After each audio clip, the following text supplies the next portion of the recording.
around the country. And welcome, not least, to Zack Exley. We both are thrilled that we managed to get Zack Exley over here. Yesterday we had a whole day with Zack and our full staff. And we really have got some ideas and something to work on with. Zack has had some fantastic results in union organizing, not at first, actually he also failed at first, but learned and really have had lots of success. And as you perhaps all know, he was senior advisor at Bernie Sanders' campaign, running for president candidate up till last year. No doubt that the most important thing when you want to struggle is the idea, the issues, what are you going for? But as we all know, you won't always succeed just because you have the right case.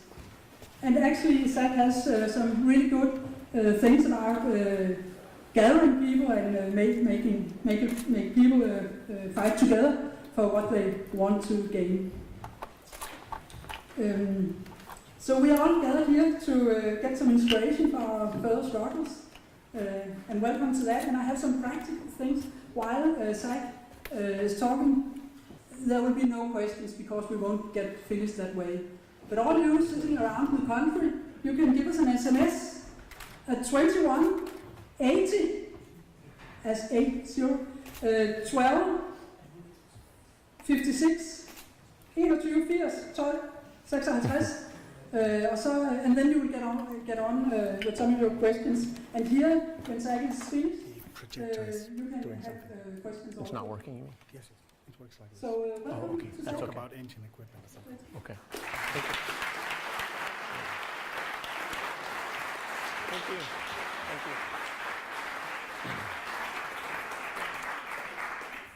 you. Okay, let's see. Can you hear me? Is this working? No? Does somebody want to make this work? If I stand over here, I'll just be in one place and I'll go crazy. So, but no, can you hear me now? Is this working? Quick question, with everybody around the country can also hear you. Well, this mic was supposed to work. Sorry about that. I'll try to stay in one place. I'll try. I've never done this before. Okay, so so thank you so much for coming out. I mean, this is really incredible. If only the labor movement in the United States would listen to me, like this, right? And so I think if any of you like what I have to say, then come to America, and I will organize a talk, and the whole labor movement will come out to hear about what you have to say from Denmark. Okay, so that will really work. And before I want to get started, I want to say thank you to PROSA and FTF for bringing me over. It's again really just a huge honor to be here in the Workers' Museum. If I could go back to my 22-year-old union organizer self when I got started and told him that I was going to be speaking here at some point in my life, I would not have believed it. So thanks again for having me here.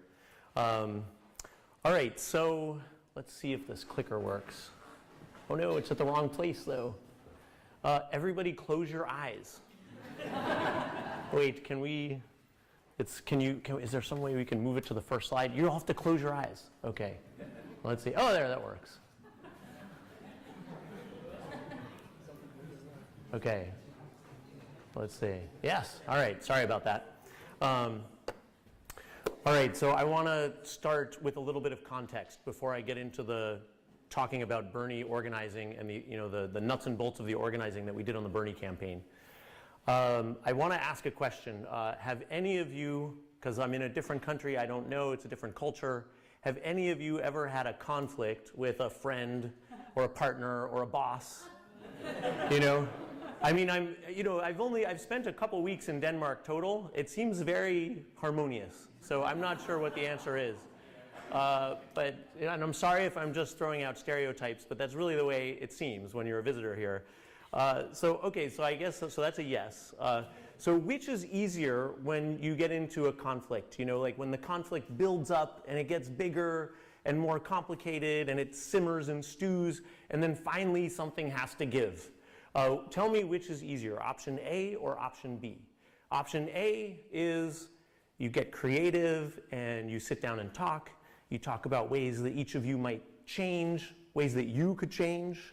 You think about a way that your relationship might work better, and then you do the hard work of making all that change, and then you have a better relationship, a better life, better for everybody around you. Okay, that's option A. Sounds nice. So option B is you get angry and you pull away from each other and you start maybe getting a little heated and yelling even, and then you are farther apart for the rest of your lives. Okay. So which is easier, option A or option B in Denmark? Which is it? B. Okay, yes. Why is that? Even in Denmark, it's true, universal. Okay. So yeah, so that's, unfortunately, that's true. And okay, so in my society, and sorry about this jiggling, that was, it's not I didn't build that in as an animation or anything into my, but I think it'll be fine. So in my society, this is really one of the biggest conflicts that we're facing. And the dark blue line is productivity, workers' productivity. They're making more and more stuff. Their technology, and the light blue line is wages. So, and where they diverge is 1970, right? I know that something similar is going on here. It's going on all over the world. It started a little earlier in the United States, because we were really jumped on the neoliberal bandwagon right away as soon as we could. And so people are angry about this. So how did we react? Did we do option A or option B? This is another way of looking at it. This is union membership declining from 1967 to the present. And you can see we're down to like 10%. In the private sector, it's more like 6%. And so now I know you're asking yourself, why are we listening to this guy from a labor movement that just disappeared? Well, take it as a warning from the other side of the ocean, okay? Because back there in the 60s, we were just like you guys. So think about that. All right, but here's what we did in response to that conflict. This is a crazy graph. The red dots are the Republicans, because in America, red is right-wing. It's confusing, but and the blue dots are Democrats in Congress. And anytime one of the red dots voted the same way on a bill with the blue dot, there's a line connecting them and they're a little closer, right? So, and the dates, which you probably can't see, are from 1982 to 2012, okay? So, and it gets even worse in the last few cycles, of course. So you can almost see America, like these two tribes in America, the conservatives and the progressives, the atheists and the, evangelical Christians, pulling away from each other. And of course, when you get into that fight with the person you're in a relationship with, when you start yelling, are you yelling about the actual conflict that you had? Or are you yelling about a whole bunch of other stupid stuff that may not have even happened, right? Well, yeah. So, and this is exactly how Trump got elected. He was yelling about racism, about immigration problems that don't exist. In America, undocumented immigrants are far less likely to commit crimes than US citizens. Think about that. If you want safer streets and safer schools, more immigrants, please. But he said over and over and over again, every single day, Mexicans are rapists, they're criminals, they're murderers, every day. That's what he said over and over and over. And of course, he said a lot more. Muslims, Muslim ban, wants to patrol Muslim neighborhoods. Wants to have a deportation force. I mean, I know you saw some of this stuff, but it was crazy. All right, but there was somebody else who was yelling. But he was yelling about the actual conflict, right? But now I'm going to say something a little controversial, and I hope that my American colleagues are not watching the live stream, because they will really yell at me when I get home.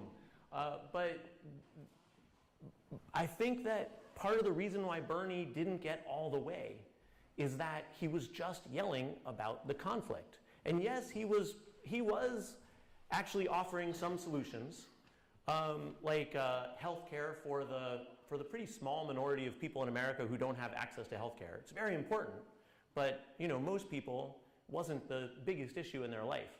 It wasn't exactly a revolutionary, beautiful, big vision. Free college tuition. I mean, this is pretty silly, isn't it? I'm here in Denmark talking about this revolutionary because, who was campaigning for the stuff that you guys take for granted. You don't just have free college tuition, you get paid to go to college. That's crazy. When I was young and I was, traveling in other countries, there'd always be Danes everywhere. I traveled in China a long time ago in 1987 when it was still a communist country and people called each other comrade. And wherever you went, there were tons of Danes. Like, I was at this one little place and like one Dane showed up and then another, and we were in the middle of nowhere. There were no other foreigners. And I said, how is this possible? And they said, we save up the money that we get for going to college and all year, and then we come backpack around Asia. So, okay, it blew my mind. All right, so Bernie was yelling about the conflict, right? That's great. But unfortunately, when it's a contest between two arguments, between two complaints, and when one is about class and one is about racism and nationalism and xenophobia and hate, guess which wins? Every time. When I look through history, every time it's hate and xenophobia and fear, right? Every time. So a lot of people say that Trump won because, America is just a racist nation through and through. Now, I have to say, yes, America is a racist nation through and through. America was founded on a lot of good things and also a lot of bad things, including slavery and racism, right? We actually kind of invented modern racism in America. And so then how did this happen, right? If that's the end of the story, if America is racist and therefore Donald Trump, if that's the end of the story, then explain how Barack Hussein Obama won the presidency. This was the state that made Donald Trump president, Michigan. In our crazy system, comes down to states. And this is the state that made Donald Trump president. 57% to 41%. That's Obama winning with 57% against war hero John McCain, right? 8 years later, here's what happened in Michigan. Donald Trump wins by a few votes, right? And if you actually look at the numbers that are jumping around there, it's almost 3 million people voting for Obama in 2008, and it's far less people voting for the winner, Donald Trump. It's 2.3 million people voting for Donald Trump 8 years later, right? So Obama, was president for 8 years. And so some people say, yeah, here's what happened while, we need to take a look at what actually happened while Obama was president, right? How did Obama win that election? Earlier, just a second ago, I said that when it comes down to a contest between two complaints, the one about race and fear wins over class every time. Well, Obama did talk about Wall Street and Main Street and talked about class concerns, but he also just had this soaring, beautiful vision and message. And, when we look back, we do say, wait, what was he actually talking about? What were the specifics again? Because I think we missed that part. It's true, but when we were there in the middle of the campaign, Obama was really inspiring us with this huge, beautiful message. And so that's part of what I'm talking about today, is that if we want to defeat these crazy right-wing forces that are rising up all over the world, we're going to have to think a little harder about like a big, positive, beautiful message. Well, this is what happened. Unfortunately, when Obama became president, he forgot about that big, beautiful message, and he just governed like a super centrist, right? He gave us Obamacare, healthcare, right? But I don't know if you know this, but Obamacare was first called Romneycare. The Republican that Obama ran against in 2012. Mitt Romney was a governor of Massachusetts, a Republican governor, and he first implemented Obamacare, but they called it Romneycare when he implemented it as governor of Massachusetts. It was a plan that came out of a super right-wing think tank called the Cato Institute. That's Obamacare. And it's not a public system at all. It's a system that forces us to pay private insurance companies billions and billions of dollars to make them rich. And we get fined by the government if we don't pay them. It's kind of nuts. And that was his big thing. That was his big accomplishment. And so this is what happened when he was president. When he governed like a centrist, without that big, beautiful vision, maybe then the racism kicked in, because it's all there was. And so the Senate, while he was president, the Democrats lost 10% in the Senate. They lost 20% in the House of Representatives. They lost 20% in state legislatures, and they lost 35%, 36% actually, of the governors in America. And so this is what the American political landscape looks like today. Those dark red states are states where the Republicans control everything from the top to the bottom of the ticket. And it's a huge majority of the states. There's only 6 dark blue states that where the Democrats are in full control. And all of them except California are tiny states, as you can see. Now, don't even bother trying to read this, but what this says is that if you ask Americans, what do you actually think about race and ethnicity and immigration, the majority of people are okay, right? And that's not to say that racism isn't, again, woven through every little nook and cranny of our society, and all of us in America it is. But if you ask us who we want to be, we say, the majority of us say, no, we don't want that. That was one of the ways Obama won. Same thing with immigration. 76% of Americans, according to surveys, are basically pro-immigrant. It depends on how you ask, Majority of the people didn't fall for that stuff about undocumented immigrants being criminals. So my theory that I want to throw out here, and this is, is that the way, if we want to defeat these forces of the right that are rising, this is something that we need. And my little bit of critique that I have from our own campaign, for the Bernie campaign, was that we didn't have enough of this. We need this, and I'll talk more about this later. And but we also need good old-fashioned great organizing, right? And to talk about our labor movement, that huge decline in our labor movement, it's the same exact thing. The reason why it declined, it used to have a big, beautiful vision about a better life for everybody, a massively better life. And the minute that vision disappeared, our labor movement started to disappear. But we also used to do great organizing way, way back in our labor movement. And when that stopped, that also helped us to disappear. But then something that we don't talk about very much, and I know that this is something that a lot of your unions are really working on, the great organizing part.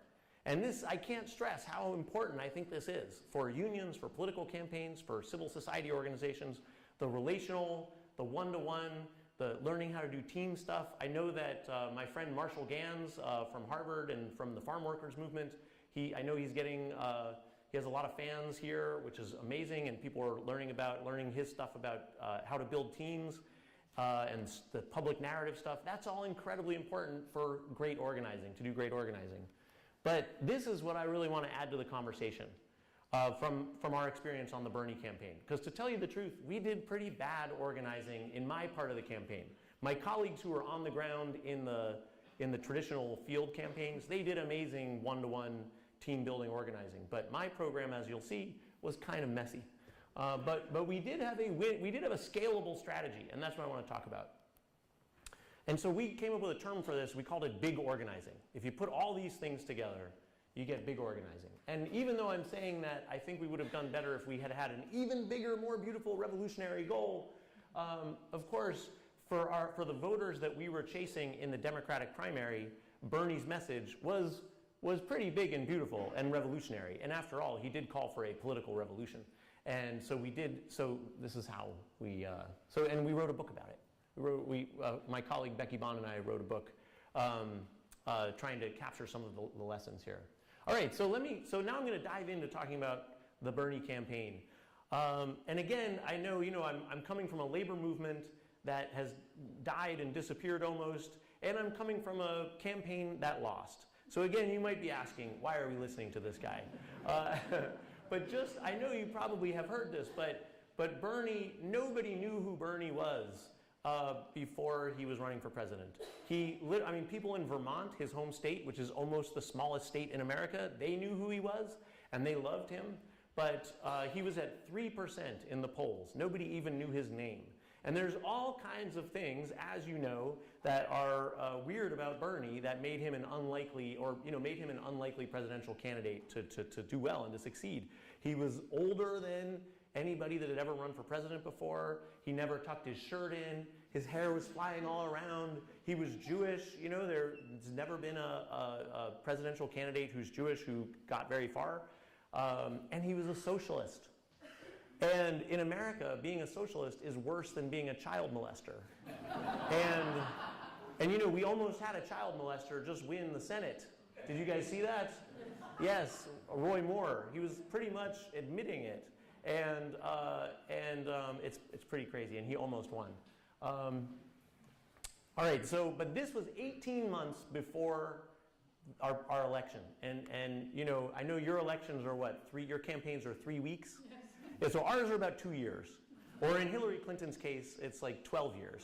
And but Bernie jumped in, he jumped in very late, about 19 months before the election. And shortly thereafter, crowds started forming. And now, again, his message was exactly what so many Democratic voters wanted to hear. And so they came out. And when I saw this, I said, wow, this is amazing. We're going to have a movement around Bernie, just like we had around Obama and even John Kerry. So I worked on these campaigns. I led the online program for Kerry. I helped set it up for Howard Dean. And I did some tech projects for Obama around organizing similar sort of experiments, similar to what I'm going to talk about with Bernie. And around each one of these and a few other campaigns too, there were these mass movements developed. So we started, in America, it's this bizarre thing, but we have, because of the weird way that our presidential campaigns work, we are able to build mass movements around these candidates. And the parties can't do anything to stop us, because these candidates run their campaigns outside of the party. That has not always been the case, but it was because of all this internet money that we brought in, starting with Howard Dean, and John Kerry raised $125 million online, which was half of his budget. It was all this money they didn't expect. So the campaign was able to really build this huge infrastructure. The Democratic Party, kind of in some ways doesn't exist, in terms of real infrastructure. That's something I'll also get angry people yelling at me about, but it's true. And then when Obama came along, Obama raised something like $800 million, for his campaign, and built this enormous campaign infrastructure. So I went to the campaign. I went with a friend of mine and a great organizer named Claire Sandberg, and the two of us went, and this is a map from early on in the campaign about where Bernie's donations were coming from. This is just one indication of how he had support all over the country, not just in Vermont. But if you look up there and you see that dark, dark spot, that's Vermont. Like every single citizen of Vermont donated to Bernie. $27, that was the average. And so people were fired up and they wanted to do something. So we went, and because of my experience on these other campaigns, I had an idea of something that I really, really wanted to see happen. And in our bizarre system, where we have two presidential elections, we have the primary election first, where each party chooses the candidate, but the party doesn't choose. The people, everybody gets to vote. And so we have this first presidential election, and it goes state by state. There's not one national election. I know most of you know this, so sorry, but the first 4 states are the most important: Iowa and New Hampshire, South Carolina, and Nevada. It used to just be Iowa and New Hampshire, New Hampshire. But then somebody said, wait, why do the 2 smallest and whitest states in America pick who's going to be president? So then they added 2 more states. We wouldn't want to just reform the whole system. So we added a state where there are a lot of black voters, South Carolina, and a lot of Latino voters, Nevada. But still, so if you lose all these states, then you're out. You don't have any chance. The rest of the states don't matter. If you win, in Bernie's case, even if he won all 4 of those states, he was still going to have a huge challenge because Hillary Clinton had so much money and had the whole establishment behind her. So Bernie basically needed to win at least 3 of these to keep going. But we said, look, if Bernie wins these, if Bernie does okay here and gets to keep going, then what about all the rest of the states? It's going to be a terrible fight. And so let's start building there now. Let's mobilize all of these people all around the country to get moving so that they can get their states organized. Because the campaign only has enough resources to put staff on the ground in the early states. I know I'm getting complicated. I was told don't get into all that complicated American presidential system stuff. But I don't know how to tell the story without explaining some of it.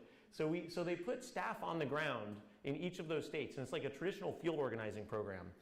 But what about the rest of the states? We wanted to have some kind of infrastructure, some kind of campaign. But we also wanted to give all of these people a chance to help win these 4 states. So in America, we have public voter lists that tell what party every person belongs to and when they vote. And I see a couple of you are shaking your heads. Yeah, I know. So I know it's illegal over here, all over Europe. I guess there have been some problems in the past when you have lists of people, what they believe in, what party they belong to. So I don't know, but we're still doing it, and we'll see how that goes in the few coming years under Trump. But I know, check back, after he realizes he's going to lose the election. We'll see what happens to these voter lists. So we said we have an idea. We're going to get people to We're going to get people to phone bank. We're going to build a technology system that allows our volunteers all over the country to just dial a number and get connected to a voter after a voter after a voter after a voter. And phone banking is something, we call it phone banking, and it's very common in campaigns, but we said we're going to build one of those fancy automated dialer things that we have, and use that, and we're going to plug everybody, all these people that are donating, we're going to give them something more to do, and they're going to call people in Iowa and then New Hampshire, and they're actually going to help us win.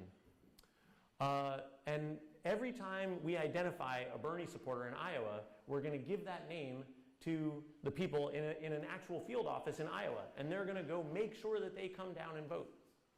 All right. So we told them it's going to be a beautiful system. We were like, Trump, don't trust us. This system, it's going to be amazing. It's going to work so great. And people were begging us to do stuff. There were news reports about how angry people were that we were not, that our volunteers were not, that we weren't already giving our volunteers stuff to do. And they were like, the Obama campaign gave us so much stuff to do. And I said, yeah, 2 weeks before the general election. It's 18 months before the election. Give us a few minutes to get going. And so everybody said, okay. And so for a few months, we built this amazing system.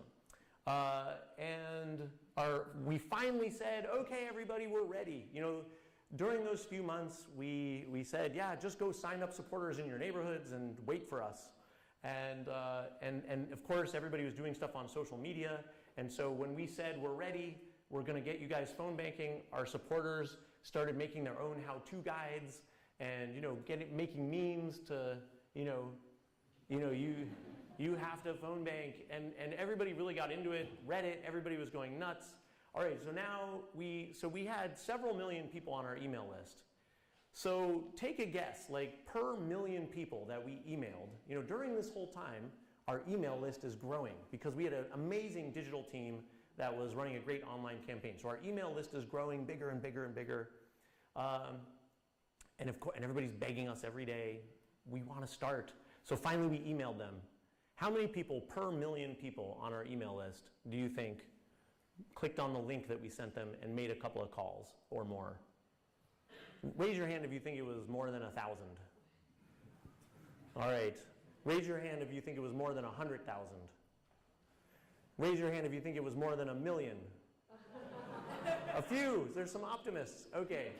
So I'm sorry to say, but it was 0. Some of you, the organizers are like, I know, I knew exactly this was coming. Yeah. So now I'm exaggerating. It was like 3 dozen. But 3 dozen out of several million. I wish I could tell you exactly how many million, but we're not allowed to say how big the email list is. So So this was very frustrating. And now, you know, when we told the campaign leaders that about this beautiful scheme where we were going to mobilize all these volunteers, these were like guys from the old days, you know, winning campaigns for Bernie in Vermont, you know, old school field organizing types, really amazing people. And they were, let's say, a little skeptical about our whole scheme. So, and we were like, no, you don't understand, it's the internet, it's gonna be amazing, volunteers. And they were like, oh, we know volunteers. You know, we've been organizing in Vermont. Vermont is like home of the hippies, you know, it's like the hippie state. And they're like, we know volunteers. And so we said, no, and so what do you think we did? Do you think we went to the campaign manager and said, you were right, we failed? No, no way. Luckily, they had forgotten that we existed. So, but luckily there was an intern in the travel department who was just approving our travel. And so we went out, and what happened was, I said, wait a minute, I remember that I was an organizer before the internet. And when we didn't have email addresses and when we actually had to go talk to people in person. And so now I want to take a little tangent, I want to take a little quick detour and talk about some stuff that I learned when I was a labor organizer that I brought back on the Bernie campaign. So, oh, sorry, I forgot these 2 slides. I was going to say why, I was going to ask why did people not phone bank? And there's a simple reason. Phone banking is boring and scary, right? If it was boring and really easy, then maybe. If it was if it was hard and really exciting, then yeah. But it's boring and scary, so that's the big problem, right? All right, so I don't know if you can see that, but this is now I'm talking about my union days. So here I am working in the Michigan factories. No, I'm just kidding. This is Eminem, and you know the rapper Eminem. Raise your hand if you saw 8 Mile, the Eminem movie. Wow, are you serious? That's amazing. He's more popular in Denmark than America. Okay, so, but here's the thing. When I went to work, I did go to work in factories with the UAW in Michigan, in Detroit. And the same year that Eminem was working in his factory. And I was just like 3 blocks. I was like at 9 Mile. And he was at 8 Mile. I'm serious. I'm not joking. The roads are named like 4 Mile, 8 Mile, 10 Mile. And I was right down the street from Eminem, as it turns out. I did not know that at the time. But when I saw the movie, I was like, whoa. And the reason I went to work in the factories is because I started out as an organizer. You know, I graduated from university. I was a left-winger. I had read about labor history, and I was inspired, and I went to organize. And the problem is that when the mass labor movement died down, and nobody was organizing anymore, you know, a bunch of really amazing people came into the labor movement from the civil rights movement and the anti-war movement, and they were all followers of this guy who, how many people know who this is? Do you know I'm just curious. It's Saul Alinsky, okay? And Saul Alinsky wrote a book called Rules for Radicals. So now you know where we got our title, Rules for Revolutionaries. And you know, after the big mass movement stuff of the civil rights movement, for example, and the big mass organizing movements of the labor movement, a lot of people said, you know, it all stopped, it all died. And so then they concluded that it must have been stupid. It must have been not worth it. It must have been the wrong way to organize because it stopped. Like it should have gone on forever. And Saul Alinsky was one of these people. I'm simplifying, and more people are going to yell at me after this, but I'm simplifying a little, but that's kind of the gist of it. And so in this book, he kind of really talks down movements a bit. And Hillary Clinton was a big fan of Saul Alinsky. She actually had a correspondence with him when she was a student at Wellesley. She wrote her senior thesis about Alinsky. Alinsky was really a big deal, had a big impact on lots of people. And so the people that sort of came out, and so you know all this stuff about one-on-ones. Now don't get me wrong, one-on-one relational organizing is really important. But something weird happened with this Alinsky movement, in my opinion. And it was that it fetishized this one-on-one interaction. And it said, all you gotta do, if you just go and have these one-on-one conversations and use and develop a personal relationship and make people make a commitment, that's all we need to do. And so let's just go do that. when people show up to these huge rallies, they're not really getting engaged, they're not really making a deep connection. So we need to go make that deep connection, and then just think of what we'll be able to accomplish with all those relationships. And so the whole book is kind of full of these kind of dialogues, and my training as an organizer, when I went through the AFL-CIO Organizing Institute, and my training consisted of doing a lot of these kind of role plays with like imaginary workers. And I know it's jumping around here, but it's, the workers all, I realized this later, that the workers in all these role plays, they were always a little slow, you know, in these role plays. I'm not talking about real workers, I'm talking about, you know, imagined workers by the people that came in from these new social movements.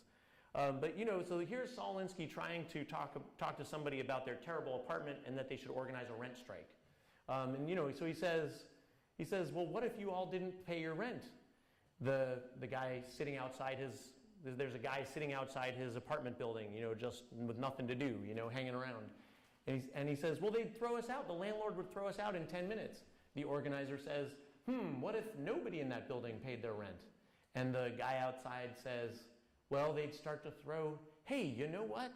They'd have trouble throwing everybody out, wouldn't they? And then the organizer says, yeah, I guess they would. You know, he's using the Socratic method, you know? And he's tricking this guy into thinking that it's his own idea. This was kind of part of Alinsky's method. There's going to be so many people yelling at me after this. And then, you know, the guy outside says, hey, you know, maybe you got something. Say, I'd like you to meet some of my friends. How about a drink? So here's the question. Why didn't the organizer just say, hey, I'm from the tenants union, and we're trying to see if there are any leaders in your building who would like to join our plan to have this big rent strike all over the city? Why shouldn't the organizer say that? What was that? No one would come. No one would come? Well, I think, okay, well, let me see. So one answer was nobody would come. I think, let me see, what's the, yeah, so there's this, so that's the answer that I was trained into, that would not work. Now, let me say, I do think it's true that it would not work with that guy who was sitting outside with nothing to do. Because somebody who's a real community leader in that building was not going to be just sitting around outside. All the characters in Saul Alinsky's book, all the worker, you know, tenant characters in Saul Alinsky's book are like these deadbeats hanging around with nothing to do, right? But, you know, we know that the leaders in that big public housing block, they're taking care of kids. They're, you know, resolving differences between people. They're out doing all kinds of stuff. They're busy people. So what I would have done was, well, this, not when I was 22, but later on, I would have asked that guy, who are the leaders in the building? And then I would have tried to get them together. But there's this idea of the ladder. Raise your hand if you've heard the ladder of engagement. Okay, yes. So, you know, the idea is that take this guy who's hanging out outside the building and try to get him to do something little, you know, like come to a meeting. And then give him something a little tiny bit bigger, and he'll do some more and more and more, and he'll climb up this ladder of engagement until he's a, you know, wild-eyed revolutionary or something. So the idea was that, you know, as the organizer, the way I was trained into it, you're supposed to take this person and you're supposed to have a one-on-one with them and build that relationship and everything, which again is a very, very important thing to happen. The only thing I'm saying that should be different from what Saul Alinsky was sort of inadvertently training us into was that, because he didn't really mean it, it's just sort of the way it got interpreted, was that you should just go have one-on-ones with whatever random people you meet, instead of actually trying to approach a community as a community that has a leadership, right? Now, this group of people, this is what we figured out we could get people to do with our email list. This is something that was easy and fun and exciting. It was just show up at an event and meet other Bernie supporters and meet an organizer from the Bernie campaign. So we found that when we sent emails out to our email list, this would happen, even if we sent it out the night before. And this was in just like a neighborhood of some city. This was just, and then we went all around the city and had a bunch more meetings like this. So we didn't know what we were going to do at first, but we knew that sending emails and asking people to click on links to make phone calls was not going to work. So we said, okay, let's get them together and let's try to figure something out.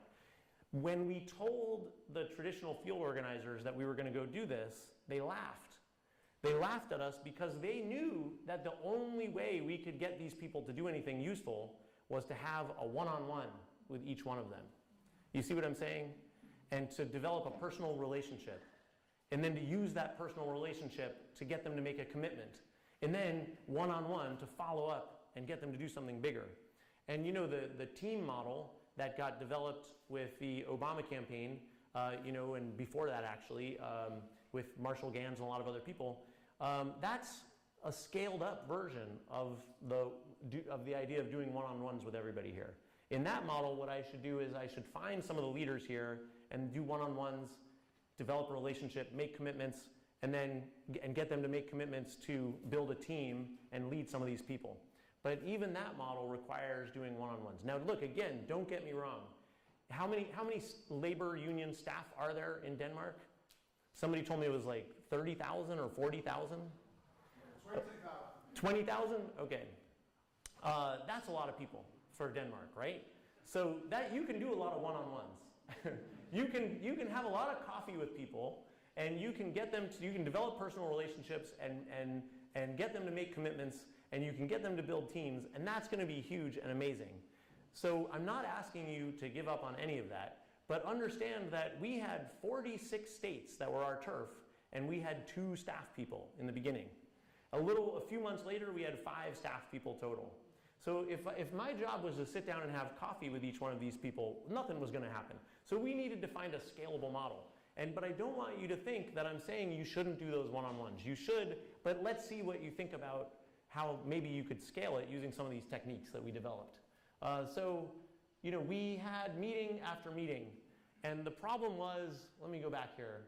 So when I asked these people, I said, okay, we sent you a link to phone bank. And we told you in the email that phone banking was really important and that it was going to actually help us win this campaign. And you didn't click and you didn't phone bank. But now that I've told you how important it is to phone bank, raise your hand if you will go home and click on that link. Everybody raised their hand.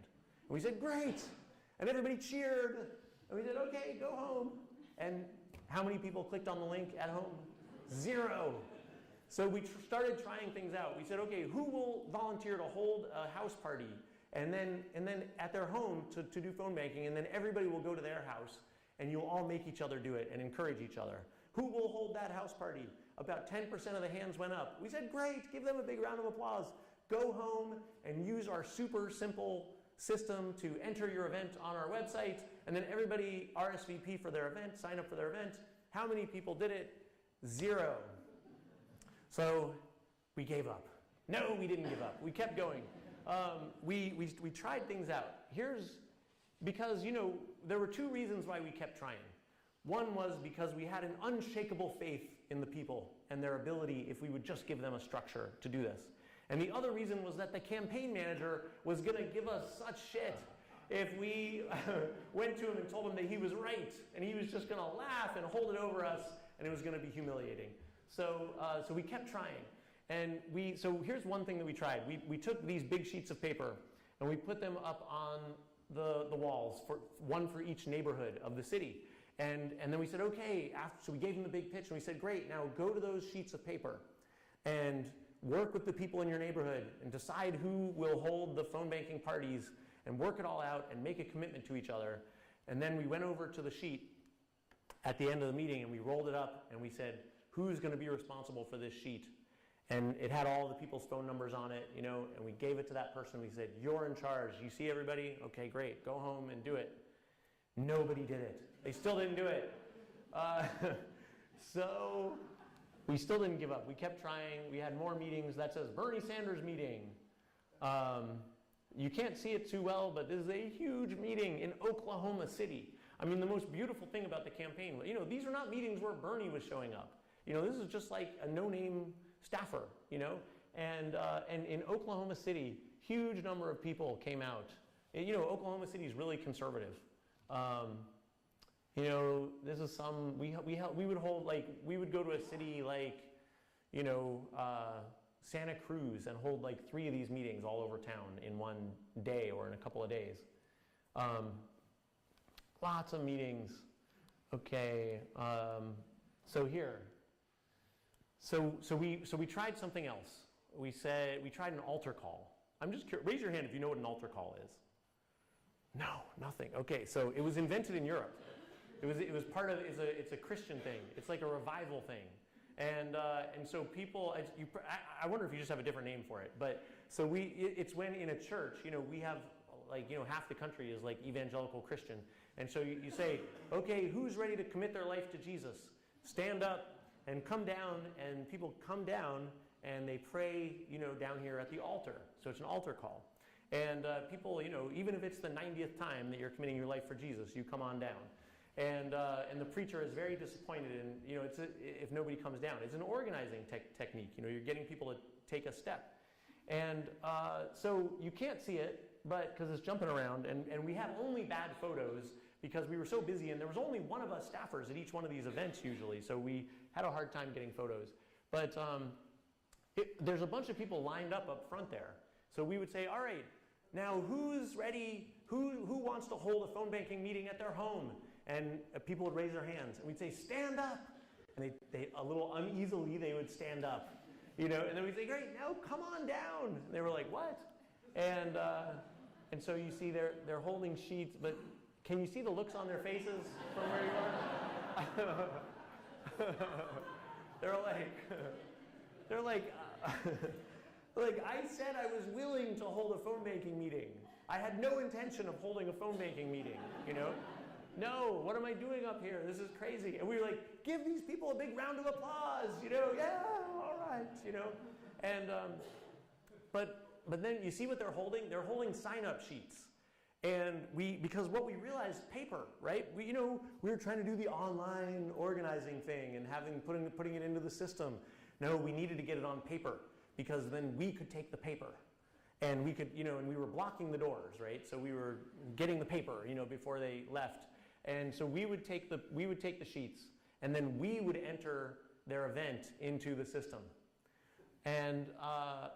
But there's all these little techniques. So the point I want to make in the next couple of minutes, hopefully, is that when I got trained as an organizer, as a union organizer, there was a basically kind of very fixed set methodology that my mentors, that my trainers practiced, and they taught it to me. And they could teach me the exact techniques that would work and that would allow me to organize a union. And so like one of these techniques was, you go visit all the workers at their homes, and you do the one-on-one and you convince them to be for the union. But you had to get into their home. You had to have them not send you away, because there's a lot of anti-union people in America, and they might send you away. I actually got shot at a couple times. And so you have to get into their house, right? So one of my mentors taught me, it was this sort of Jedi trick, like that Jedi mind trick, where you just sort of open the door, you just sort of take the screen door from their hand, they're holding it, you just sort of take it, and you just sort of walk in. And they back up. And they're like, what's going on here? And you just keep walking in as you're talking. They don't know what's happening. And the next thing they know, they're sitting on their couch and signing a union card, So there were there's a million little techniques like about how to keep track of all the workers on a wall chart, but also a card file so that you could see where they work on the wall, but then you have a card file. This is before computers. It was better before computers. And because you could just look it right up and take the card out of the shoebox, And all these little techniques allowed us to organize unions. So the problem was with this thing that we were trying to do, get all these people all over the country to somehow do this phone banking and organize these phone banking parties, there was no set method, right? And so there were all these little techniques that we had to figure out. And here's the thing, I think this is the world that we are all living in now, all the time, in all of our movements, and all of our unions, and all of our campaigns. Because of the way, the structure of the people, the way we are organized as a people, it revolutionizes every couple of years, every 6 months even, right? So we have to figure this stuff out. We have to be incredibly agile and creative in figuring this stuff out. And it comes down to these minute little details. So I just want to give you a few of the details as examples. So you see the sign-up sheets that they're holding? Now, clipboards, right? I mean, when you have a bunch of people and they all have to write on something, you need clipboards, because otherwise people put it on their back, you know what I mean? You guys know what I'm talking about, right? So the problem is that we, 5 staffers, were hopping from city to city, and sometimes going to like 5 meetings in a city in a couple of days. And have you ever tried to transport as just you yourself, like 75 clipboards? Raise your hand if you've ever tried to like move more than 20 clipboards somewhere. It's like impossible, right? It's like, they don't fit. And so we had to, and I know this sounds ridiculous. You're like, why did this guy come from America to tell me about this technique about, for replacing a clipboard? But the thing is it took us forever to think this up. Our staff was saying, like, it's not working, it's too chaotic. They didn't say, when we were trying this out, our staff didn't say, and sometimes I was one of the staff people saying this, they didn't say, well, the clipboards, we can't transport enough clipboards, and so there's no place to write on the sign-up sheet. They didn't say that. All they said was, this is just too confusing, it's a mess. There's all these people, and they have to all, and your whole idea of having them fill out these forms, it doesn't work. This just isn't going to work. That's what we kept hearing over and over again. Sometimes I was the one saying it, and luckily somebody would talk me out of that. So it was because we kept trying, and we figured out these little things. So instead of clipboards, they had a phone board card. And you know what phone board is? It's like cardboard, but it's super light and smooth. You know what it is, I'm using the wrong word. It's like a craft type of thing. And so they sell it at stores all over the place, and you'd have to get an X-Acto knife and cut it, and then like 100 of those boards would fit in a small suitcase, very light and perfect. But then there's rubber bands holding the sign-up sheet onto the phone board. And then voila, it worked. But you know what? There was still a problem. The people, when they would fill out the sheets, their handwriting was so terrible. Why was it so terrible? Because they didn't want us to be able to understand what they were writing. They were making one last-ditch effort to get out of it, right? And I'm joking about these amazing people, but this is how we all are, right? We need, if we're going to do something scary, and maybe also boring, but very important, we need somebody to help us get over the humps to do it. So what we did is and it was also very chaotic, and they would have all these questions, Before they could fill out their address, they had some question about it, Before they could say what night they wanted to hold the phone bank, they had some question. They actually had like 9 questions. We learned that it was the same 9 questions every time. They didn't need these questions answered. Again, it was just trying to get out of it. So what we did is we would email the group, we would email the whole crowd, and we would say, if you can come a few minutes early, if you can come 20 minutes early, show up, and we're going to give you some stuff to do. So a bunch of people would come, and we would say, great, now we need you to help these people fill out their forms. And it turned out that helping them fill out their forms wasn't good enough. They needed to fill the forms out for them. And so every day our staff would have conversations working out these little details. Let's see what happened here.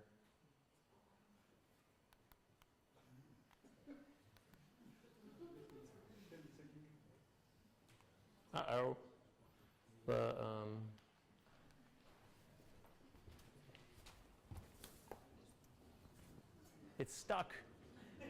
Okay.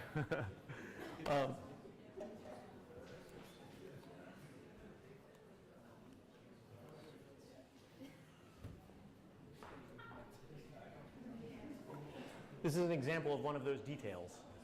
So, okay, great. Here we go. Okay, so I'll give you one more detail. See this sign-up sheet? So, so often we have such low expectations for what people are going to be willing to do.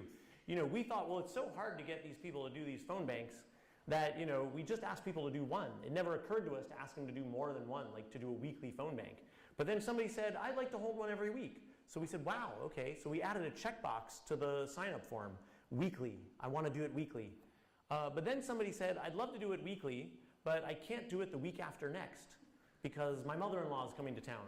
And so we said, okay, wow. And then somebody thought up this idea to put the calendar on there. And can you see it? Oh no,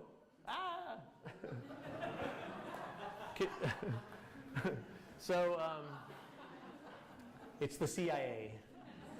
It's an attack. It's a DDS attack. Okay, so thank you. Thanks.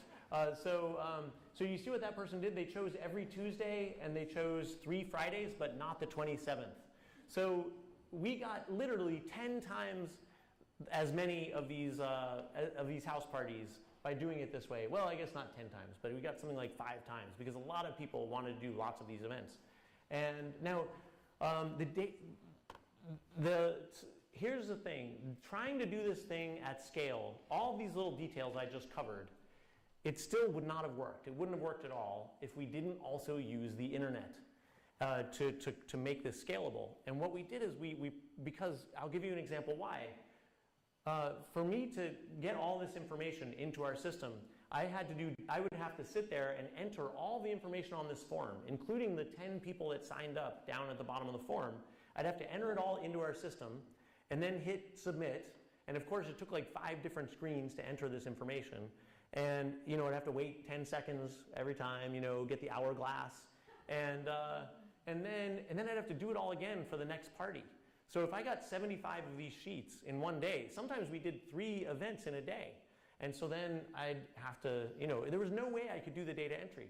So we created a data entry team, and it was volunteers all over the country collaborating using Slack, which is this messaging tool for work, and also using Google Sheets. And what I would do is I would just take a picture of each one of the sheets, and then I would hit send, and it would go off to the data entry team. I would just email it to dataentry@berniesanders.com, and they would, and this team, like this hive of worker bees, would enter it all into the system just perfectly. And so how did we build those teams? We'd send an email. I'd send an email to 100 people on my email list, and just 100. It could be a random 100 people. And we would invite them to get on to a conference call. And I would actually use this crazy tactic sometimes where I would email everybody. I'd email 100 people and I'd say, if you can join me in 5 minutes, get on this conference call. And 10 people would get on. So one thing I was learning about these people is they were ready and they had nothing else going on. So, and like earlier I was saying that's not always a good thing if they don't have anything else going on. But for data entry, it's great if somebody doesn't have anything else going on. And some of the people on our data entry team turned out to be great leaders and ran this whole team seamlessly. We wound up hiring some of the volunteers. Like somebody who ran the data entry team had a cruise scheduled to Alaska or something. It was like a 2-week cruise. The whole thing was going to fall apart. But she had a great deputy who had a very busy day job. So we asked her, how much do you like your day job? And she didn't like it at all. So we said, quit and work for us. And we started, and we hired her as one of our staff members. I could tell you about 20 other of these distributed teams that we built out like that. And this whole system wouldn't have worked at all if we didn't have the support of all of those teams. And we would keep them motivated by doing video conferences, phone calls, all kinds of stuff. Through all these meetings, we'd have people pitch their parties. That's how people knew where to go when they came up and signed up. But you see how I'm always holding the microphone? You can't quite see it. But if you let people hold the microphone, they would just talk forever. So you had to hold it. Okay, the last thing is we weren't refuting, we weren't throwing away the organizing techniques that we were talking about earlier of building relationships, having one-on-one conversations, and making commitments. This is like one of these groups where everybody's coming up to sign up for somebody's party, right? You see that they're in a circle. We tried to minimize that time, but then we realized that's when people were making the commitments. And so the host might be saying, I'm going to cook for you guys. That is something that's going to make sure that people are coming because she's making a commitment to them. And then one of these people might say, I have a great dip recipe. I'm going to bring it. And then the other person will say, I'm going to bring chips. So now the chips person, they're going to come. Because if they don't come, there's going to be a bowl of dip just sitting there. Terrible. And so I'm joking, but that's actually true. I heard conversations like that when I walked around. People were making commitments. And so 100,000 phone banking parties happened in the Bernie campaign. Not exactly, but almost 100,000 of these phone banking parties took place. The people that gathered there made 81 million calls, mostly into those early states. We don't know if it really made a difference, but I think it must have been part of what helped. Of course, the real credit goes to the people on the ground in those states that did the work. And so we had 1,000 of these organizing meetings. 2/3 of those organizing meetings were run by volunteers. We were able to develop this model and then pass it off to volunteers. And so, would it have been better if we could have done more training, if we had had 20,000 staffers like Obama? The Obama campaign had like 20,000 staffers, right, running around in the field. If we had had that, yes, it would have been amazing. If we had been able to do all of that training and team building and leadership development, it would have been even better. It was really kind of a shit show, to tell you the truth. But this is what I wanted to get across, was that this was our experience taking a stab at scaling up organizing in a new way. Hopefully the next time around, whether it's us doing it on another presidential campaign or you guys doing it in the labor movement in Denmark, hopefully we can bring it really all together and make it happen on a whole new level. So thank you very much, and I think we maybe have, yes, we have a little bit of time for questions and answers, I think. Thanks.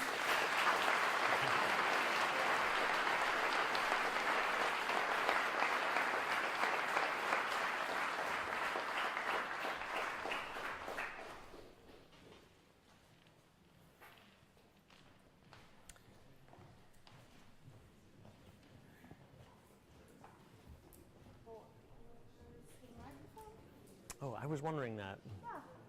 Yeah. Some saxophone, I think. Once again. Yeah.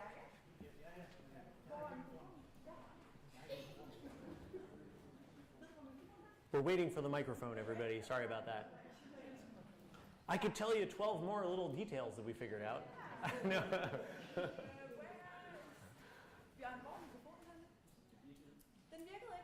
Okay, so everyone who's going to ask some questions are going to come up here and... Okay, or I could repeat the question, should I? Okay, all right, so, all right. But do you want to moderate to, Yeah. Okay. Yeah. Questions? Ja. Skal jeg bare tale højt, eller Ja. skal jeg komme derop? Bare tal højt på engelsk. Rejs dig op, gerne. Ja. So, I was wondering if you could say a few words about what you see as the biggest difference about how you guys organize the campaign and how Trump has run his campaign. So the question was, what's the difference between how we organized and how Trump organized? The amazing thing about the Trump campaign was that there kind of was no campaign. Like, there was no campaign on the ground. Now, that's a little complicated because the Republican Party does have a lot of infrastructure. It has more infrastructure than the Democratic Party. So there was, and over the years, supposedly, and this is probably true, the Republican Party got really good at doing field organizing. They do it in their own way. It's a lot of it comes out of the churches because the whole evangelical church world went hard Republican and hard right. So, and the churches are amazing at organizing, their own people. So maybe there was a lot of good field organizing that went on just in the normal way that the Republican Party does it. But the Trump campaign, they had no ground troops. Like in the primary, when the candidates do not get any support from the party, it's just their own campaigns. Trump literally had almost no staff on the ground at all. And he lost Iowa by a little bit to Ted Cruz, the guy that was sadly phone banking for Trump. And Trump was like, yeah, I hear there's something called a ground game, and I don't know, So but I think this is a really, really interesting topic, though, because when you look, and a really scary topic, because when you look at the rise of fascism in Europe and America, we had a pretty strong fascist movement in America that nobody ever talks about. But when you look at the rise of fascism, there was a character that was a lot like Trump. Trump has a lot of the same traits and tendencies, and it's actually true that he kept a copy of Hitler's speeches by his bedside and read it. This is according to his ex-wives and others. And he actually has commented on this, and he said, yeah, but a Jewish guy gave it to me, which turns out not to be true. The guy who gave him the book of Hitler's speeches said, "No, I'm not Jewish,"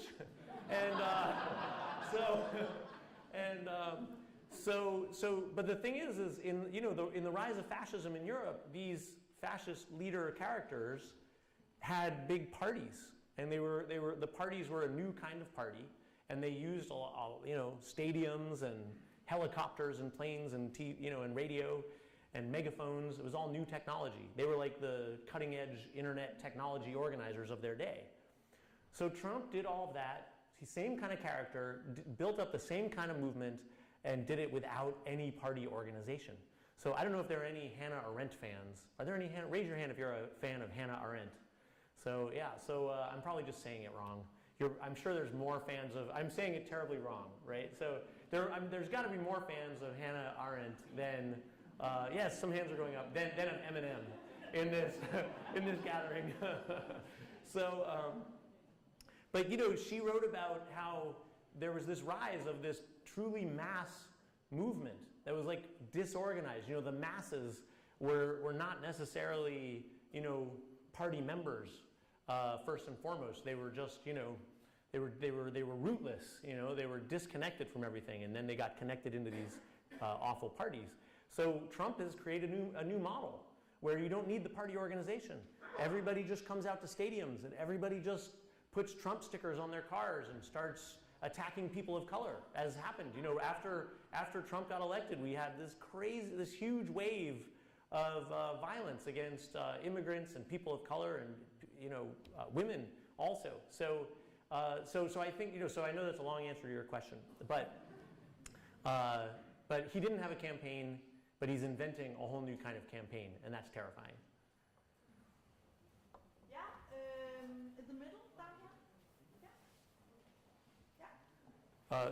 Let's maybe yeah, they can't see you, I think. So maybe go down there. Yeah. My question is how you now are working on transforming the momentum of the Bernie campaign into a more sustainable movement, I would say. So the question was, am I or is anybody working on maintaining the momentum of the Bernie movement? And so here, again, a little bit of observation of how politics is changing. Because in America, these mass movements are developing outside of parties, led by individual leaders. There seems to be this pattern, and this is another thing that will get me yelled at, but there seems to be this pattern of the movements going away as soon as the campaign is over. Now, maybe if they were run inside the party, maybe it would make the party stronger. But it's interesting, if you look at Britain, Jeremy Corbyn, all these young people signing up for the Labour Party, they had to fight their way in to the Labour Party. Do you all know about this? Yeah, and the party was trying to change the rules to keep people out. They're like, no, we don't want people. And now, because all these Blairites in the party, didn't want any of these Corbynites, and they didn't want any of these young people. And so, but now Labour is the biggest party in Europe, I hear, by membership, by actual membership. And but still the party is resisting. But we'll see after this election with Corbyn, we'll see if the Labour Party becomes a true mass movement organization. It's funny, you said momentum, and there was this external group called Momentum that actually organized a lot of the movement around Corbyn outside of the party, just like in America. This thing with Germany was very interesting, where same thing happened, all these young people signing up for the Social Democrats to try and keep them out of the coalition. So, in America, because of the internet, parties lost control of their movements. They lost control of their politics, which seemed like kind of I'm not saying it was a good thing, but it was a necessary thing. The downside is that the movement can't continue, apparently. Obama, said he was going to continue the movement, and he actually hired he kept 150 organizers on staff. But like I was telling you about his healthcare program, his political people knew that his base was going to hate the healthcare program, and so maybe that's why they kind of didn't really fund the movement, and didn't really support it going forward.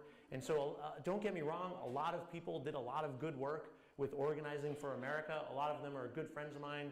They did amazing work, but that movement didn't really reach its full potential. And then, so Organizing for America had 150 staff right after the Obama campaign. Bernie's movement, Our Revolution, had like 15 staff after the Bernie campaign. So why is that? I don't know. But there seems to be some like iron law of nature that the movement can't continue within the campaign or within the party. So yeah, we have a whole bunch of different organizations in America now all leading the resistance and trying to keep the momentum going. But momentum for what? And again, they're doing amazing work resisting, right? But that's not going to get us moving forward. We need to have a bigger vision somehow. I don't know where it's going to come from. Sorry to be so pessimistic. And now we got a question from the people streaming. Okay. Someone asking what kind of activities would you do if you had to do the campaign again today? So what would we do differently, I think, if we could start over? Well, one big thing would be to start earlier, because everything I described, it took so long to figure that out. And I didn't tell you about so many of the things that didn't work. You know, like our phone banking system, I said it was so cool and amazing. Well, it was. It allowed people to make 81 million calls, but we probably would have made 300 million calls or more, you know, if a few things had worked better. So the more time, the better. That would have been one big thing. And, you know, I just would have been, and if I could have done something else different, I would have been a way better organizer and manager and leader. Yes. Yeah,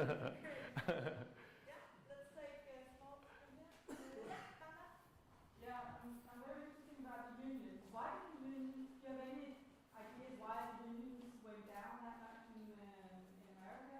And do you have any good ideas what we can do to maintain our memberships of the unions in Denmark? Well, I know why our membership went down in America. It was because the labor movement stopped standing for a big, beautiful, revolutionary vision.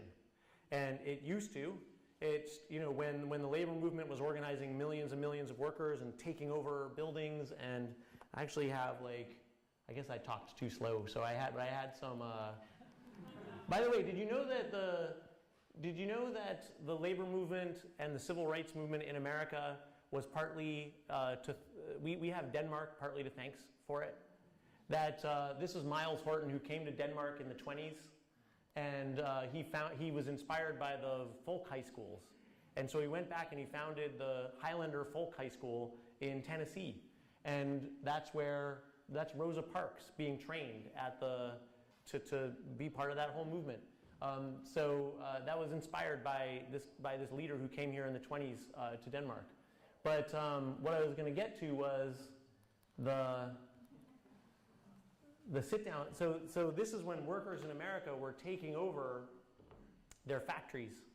There was, you know, the sit down strikes, and millions of workers seized their factories in the 30s and said, you know, we've got your capital. You know, you need to give us a weekend. You need to give us a 40-hour work week. Workers didn't have lives. You know, in one of the factories I worked in as an organizer, the schedule was 12 hours a day, 7 days a week. We have factories like that in America. And people work there because they get paid overtime and they can pay off their medical bills. That's what everybody was doing there. Or their student loans. Seriously. So I felt what it was like to not have any life. And I didn't feel like I felt like my whole life was being stolen away from me. It was only for 1 month. So so these people said, we want life. They were not asking for a raise. They were not asking for a little more control over their work schedules. They were asking for human life, right? And so now we're talking about, let's go to a 35-hour work week. I don't think that's not the kind of change that people are willing to have a social revolution for. I mean, you know, a democratic electoral revolution, like Bernie would say, a political revolution. I think we need to be talking about going to a 0-hour work week. And don't laugh, because you didn't laugh, but usually people laugh. You know, these Silicon Valley industrialists are the ones talking about a 0-hour work week. The left is not talking about a 0-hour work week. Why aren't we? It's like we've come so close to the Garden of Eden that, you know, people in the Old Testament were talking about. You know, if you go back and look at that stuff, human beings were dreaming of a time when when everybody would control their means of making a living, and it would be really easy and nice. And when everybody would be peaceful, everything would be peaceful, and nobody's babies would die. Look at how close we've come. And now the people that own and run the economy are starting to talk about how the technology that they're building is going to make it possible for people to not have to work. Why is it that those business leaders are talking about that and not the left? So, okay, yeah. See, that's why it's nice to be in Denmark, because in America it would be like, but that's not possible. So I think, you know, as soon as the labor movement stopped talking about that big exciting stuff, and they just took their gains, you know, it stopped. I think I have a slide that says something about that. You know, there's no way like the American way, world's highest standard of living, and labor bought into that.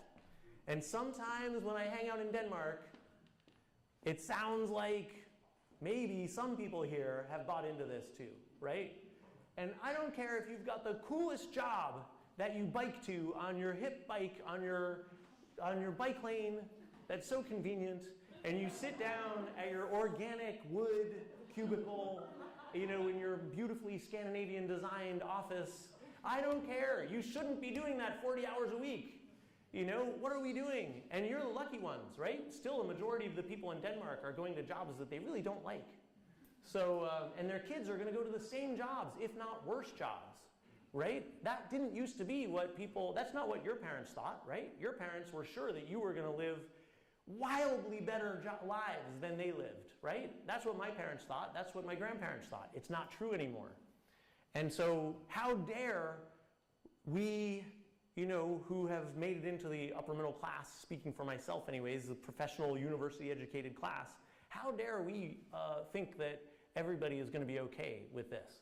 You know, so that's why I think the labor movement died. Sorry. Yeah. First of all, thank you for being here today. You're welcome. Thank you for the great jiggling.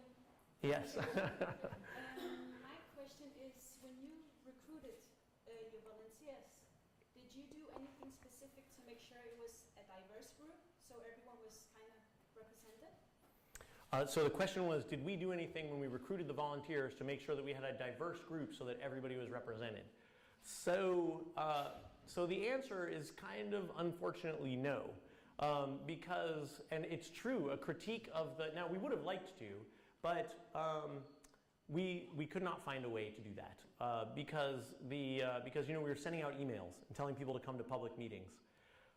In one, you know, one organization that I helped start afterwards, after the Bernie campaign, we actually had a deliberate policy of making sure that all the leaders of all the teams and groups and all the core members, that we did have really good representation, and that it was actually going to be a majority person of color group and a majority women group, which actually makes sense in America because America is getting close to, at least if you take the progressives in America, that's a majority person of color group.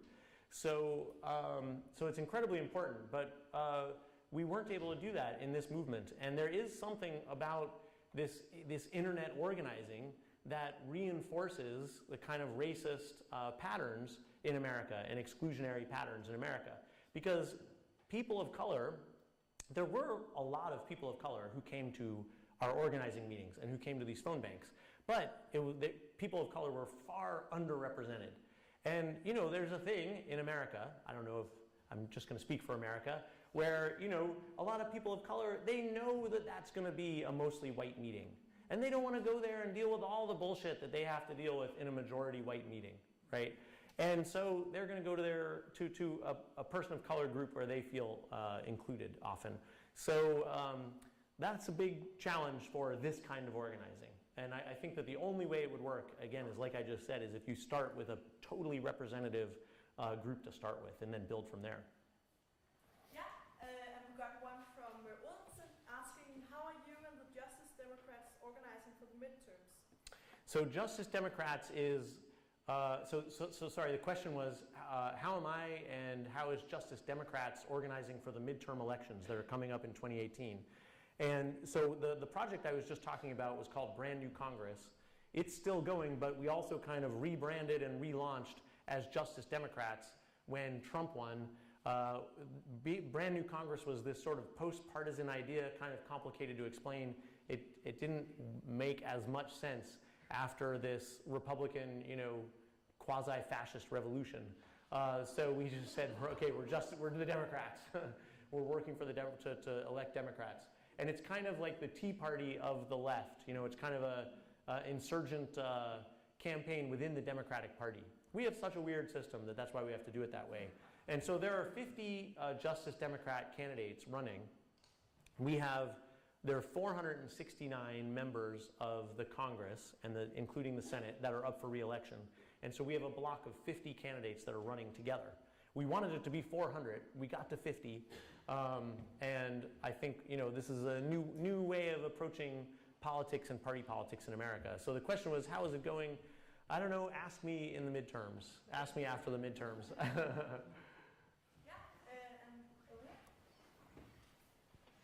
Yes, so basically you are asking us to have faith in our union members, and you are also asking us to believe in, and also to propose bigger goals than just incremental gains or this or that reform. You are asking us to have high goals.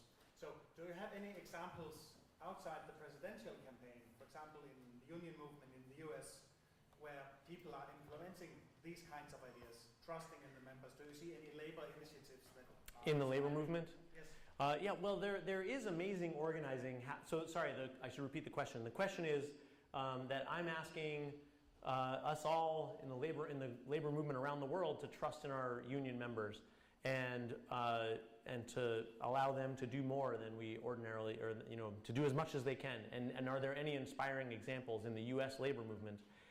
And so the answer is yes. There's amazing organizing happening in pockets all over the world. I mean, all over the U.S., also all over the world.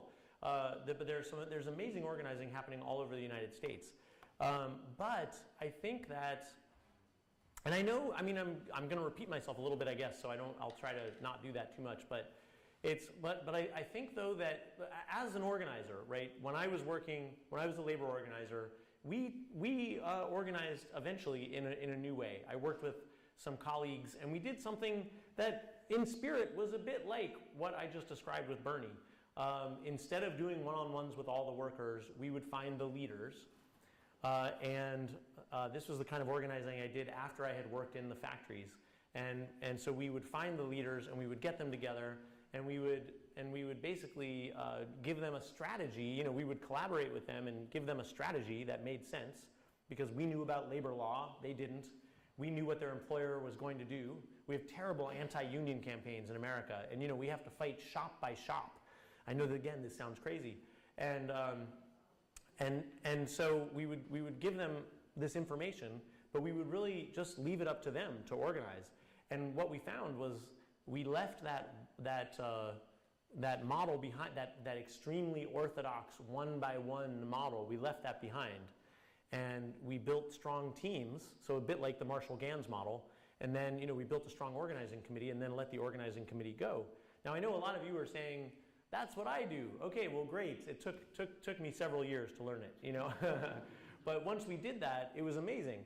But we were still only organizing one little shop at a time, right? And the best it got for me was when we were in Minnesota. I was working at a local union in Minnesota, which is a state where everybody is Scandinavian, and so it's the best state. And they actually have, a better social welfare deal, believe it or not, than the rest of the country for some reason. But the state was cutting, and so we said, okay, we're going to organize. We presented a vision to the workers. We're going to organize all of the healthcare workers in this state. It was a healthcare workers union, and maybe that's going to take 10 years or 20, but then we're going to have the power to stop these cuts. So that was our message. Instead of, what we were trained to do, which was to talk about how, if you guys organize a union, you can get a little bit of a raise and a union bulletin board, and you'll have dignity because you'll have a voice. You know, I mean, what I learned when I worked in the factories was that workers said, fuck you, I have plenty of dignity in my life. I don't need it from you, you know. I'm already a leader in my church and my kids' school and my family and my neighborhood. I don't need to be a leader in your stupid organization that has only been losing for the last like 30 years. You know, that's what people were saying in the factory. When the union organizer would knock on their door, because I would get the reports from the organizers about my coworkers, you know, at night. And when the organizer would knock on the door, the worker who was saying what I just said at work would say, I'm afraid, you know, I don't want to lose my job, I don't want to rock the boat, and they would close the door. They just wanted to get rid of the organizer. They were lying. You know, the best leaders would just lie to the organizers to get rid of them. And so, but when we started telling this story about we're going to organize all the healthcare workers in the state, and then we're going to have political power, we're going to have like a revolution for healthcare workers in Minnesota, then suddenly people, the really good leaders in the workplaces were with us. They came out. They said, now you're making some sense. And, you know, because one of the things that I heard in this one factory over and over again was, why does the union think that we're going to have any power if the 300 of us in this factory organize? This was a place where auto workers were making minimum wage because the big three automakers had pushed so much work out into these sweatshops, these little sweatshops, you know, little parts factories. And he said, we're 300 workers. This company has 10,000 workers in 50 plants, and they're moving them to Mexico as fast as they can, right? So what would a strategy have been? Like, the workers knew that our strategy was stupid. That's why I said, well, you need a good, scalable, winning strategy, right? So what would a winning strategy for the UAW, for the United Auto Workers, have been back then? Well, to organize all of the factories. You know, like that, the factories I showed up on the screen a second ago, they went out, first of all, they were going after the biggest industry, the auto industry, and they were going after the biggest employer first. They went after General Motors first. That was a strategy that made sense because they knew that those workers were going to be able to set wages. And so probably I'm talking too much because you guys are like, yes, of course. Okay, but is the Danish labor movement giving, I don't know, is it giving Danish workers a vision for how we can move forward again? No? Okay, well, then, well, I think you should. It's too late for us in America. We need to have a whole nother revolution to get back to where we were. You know, it's going to need to get a lot worse before it gets better. It's too late for us. Don't let it, you know, don't let the power that you have right now, 20,000 people in this country working for the labor movement, you have to put them to work getting this revolution started again. Yeah.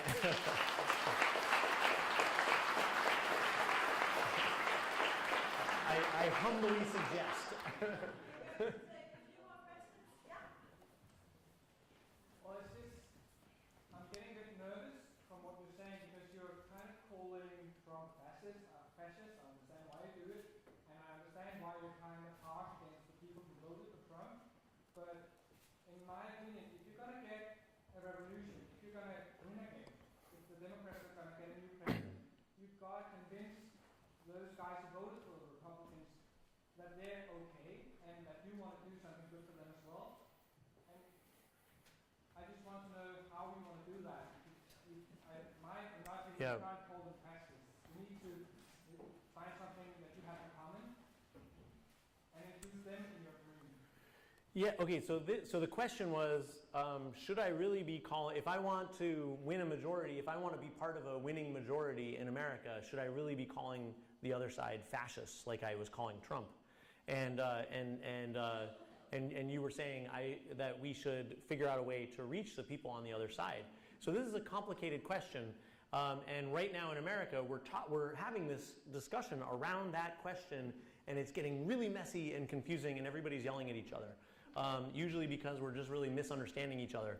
So just to be really clear, like about 20 or 30% of the people who voted for Trump Now keep in mind that only 25%, think about this, only 25% of eligible voters in America voted for Trump. Another 25% of eligible voters voted for Hillary. And so what I'm saying is that, in my guess, and I live in a red area. I live in a red area. It sounds different over here. I live in a conservative, I live in Trump country, right? I live in a really conservative, rural, evangelical Christian area. It's my wife's hometown, and I'm really there. And, and it's a beautiful place, and people are wonderful, right? So I'm saying, in my estimation, that something like 20% of the people who voted for Trump, which I can't do the math, but this is a tiny percentage of the American population, they are super, super racist. And no, we should not be talking to them, because they are primarily organized. Their brain and their mentality and everything is primarily organized around racism and xenophobia. They hate people of other races and other nations. They really do. Okay, but I'm only talking about this small minority of the population, very small, right? Every society has people like that. I hear that you've got this party here that is getting like 20% of the votes. Like, see, it's really hard for me to estimate how many of the people voting for Trump are actually really bad. But you have a party that actually has this brand on its forehead, and you know exactly how many people are voting for them, right? So, you know, I think it's something similar in America, maybe. Now, and I think, okay, I know I'm getting myself into more trouble here with you, but it's hard when you're coming from another country. But so no, we shouldn't reach out to them. But most people who voted for Trump did not vote for him, believe it or not, because they were primarily racist. We are siloed into these bubbles, you know, where it's called somebody wrote a book, a friend of mine wrote a book called The Filter Bubble. And you know, that social media only presents, you know, information from your friends and the stuff that you want to hear about. And so there's this hipster Christian coffee shop in the city near me, the little tiny city, Springfield, Missouri. And there are these hipster evangelical Christians, you know, who really believe in Jesus and have the Bible, and everybody in this coffee shop has their Bibles out and they're studying the Bible. They're discussing, you know, you guys are laughing. This is just normal. This is just my town. And they're debating, you know, issues of Paul and what did he really mean. And this is how it goes. This is what it's really all about. And these are really, really good people actually in this coffee shop. They are like, you know, social justice warriors. These people are social justice warriors. They're fighting, you know, to stop human trafficking, and they care about all this good stuff and poverty, and they get involved in all of this anti-poverty stuff all over the world. They're amazing people. They're going out and welcoming they're the ones welcoming the refugees to our community, right? It's these Christians, right? And so I said, how did people in your church how did they vote? This was the day after the election. We were all a little surprised. How did people in your church vote? And they said, yeah, I mean, probably half of us didn't vote, and yeah, the other half probably voted for Trump. And I was like, but how? How could they have voted for Trump?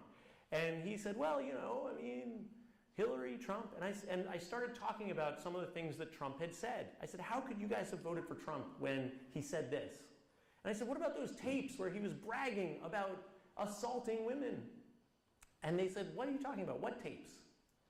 They had never heard about the tapes where Trump was recorded saying all this stuff. They had never heard it. They had never heard Trump call all Mexican immigrants rapists and murderers. They didn't think he had said that. So they didn't like him, but, you know, lesser of two evils. So that's part of what explains. So yes, a lot of people voted for Trump just because he was a Republican, and they always vote Republican, you know. And yes, you're right. We need to reach those people. You're absolutely right. But it's a little bit of a complicated question, so that's why I kind of went on.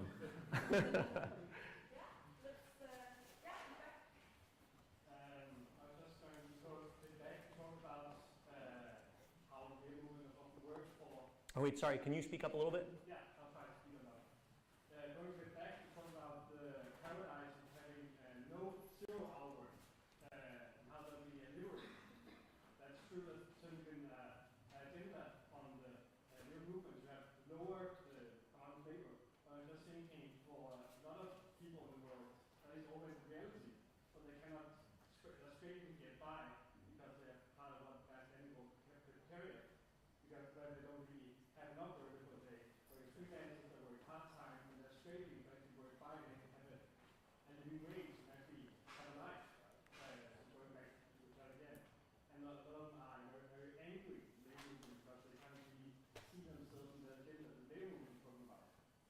So wait, let me make sure I'm understanding your question because I can barely hear you. But are you saying that I'm talking about we should have a vision for 0-hour work week, but around how can we be talking about that when around the world there's probably 1 billion people that have a 0-hour work week, and that means that they're starving. And so do we really have, is that really the right goal? Is that right? I certainly know here in Denmark there's a lot of, you can see this in the whole working market, that actually both from the unskilled and also all the way up to the universities, that people are not really, not secure enough in actually their employment. So, yeah. like, they don't really have to see themselves, what can they do, and say, what should we do about this? Right. Just if the response is to say, okay, even this work, I don't really think it's going to be an solution. Well, so let me, I think that your question is exactly the reason why campaigning for a 30-hour work week, I don't think that that makes sense. Because when working people hear that, first of all, if you've got one of the cool jobs in the Scandinavian designed hipster place, you're like, no, I don't want to work 30 hours a week. I like my job. I need to get it done, right? And I know that feeling, you know, and I work a lot more than 40 hours a week because I like what I do. And but everybody else in America, they're like trying to get as many hours as they possibly can. So talking about a 30-hour week doesn't make any sense to people.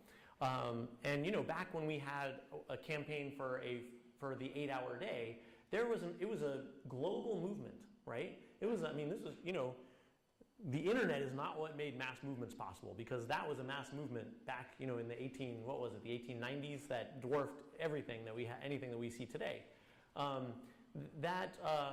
In that global movement for an 8-hour day, they were saying we want an 8-hour day, but we want to get paid the same wage every day, right? We want the same amount of money, but do half the work.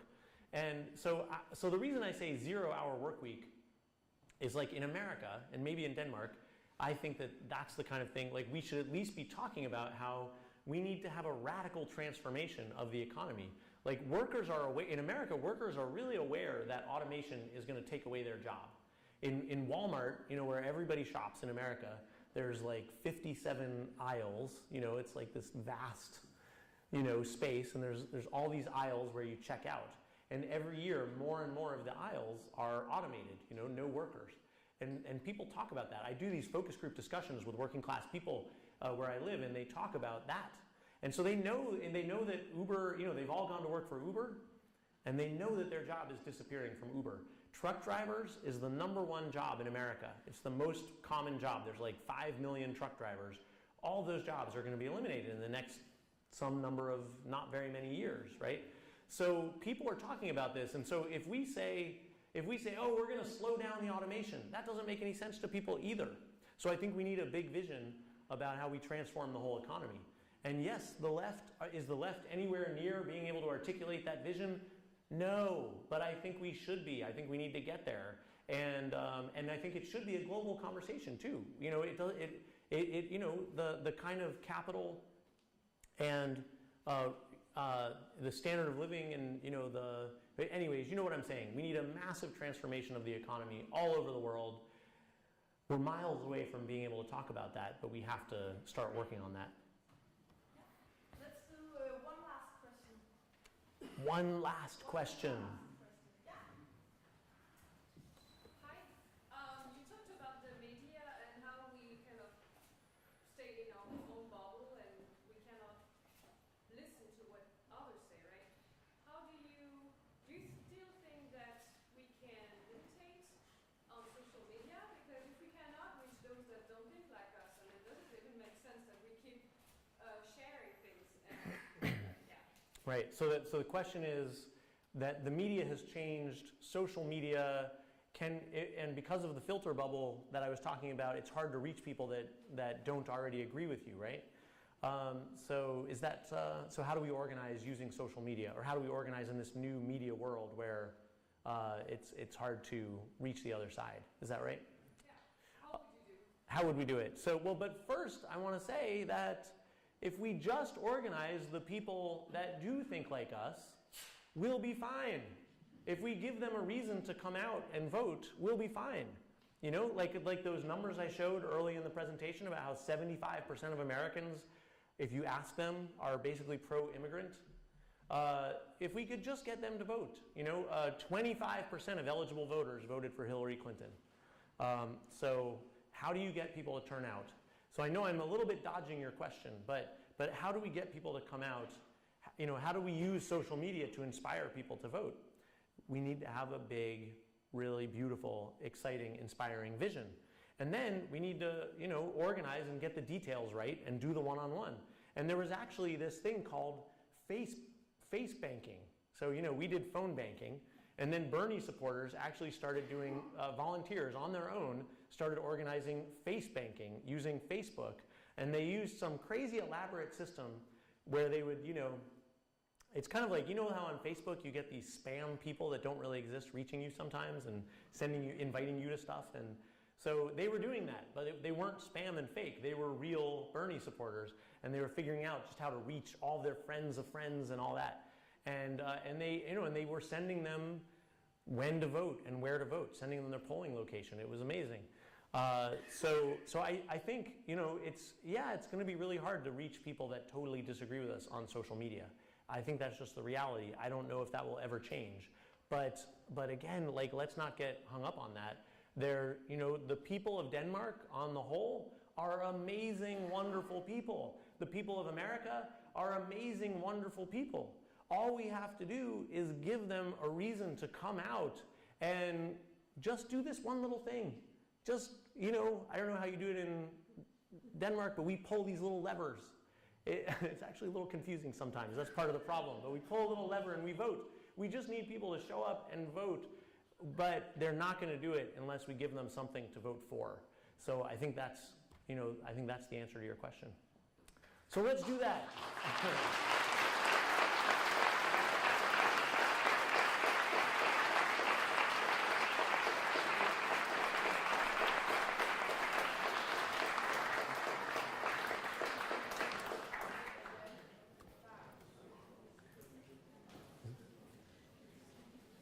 Is that it? Or is there any? Yes. Sorry. And thank you very much, all of you, for coming. And of course, a huge thanks to Zack. We are so delighted that you're here, and we look forward to discussing all of this with all of you in here. Yeah. All right. Thanks so much. Yeah. Thank you.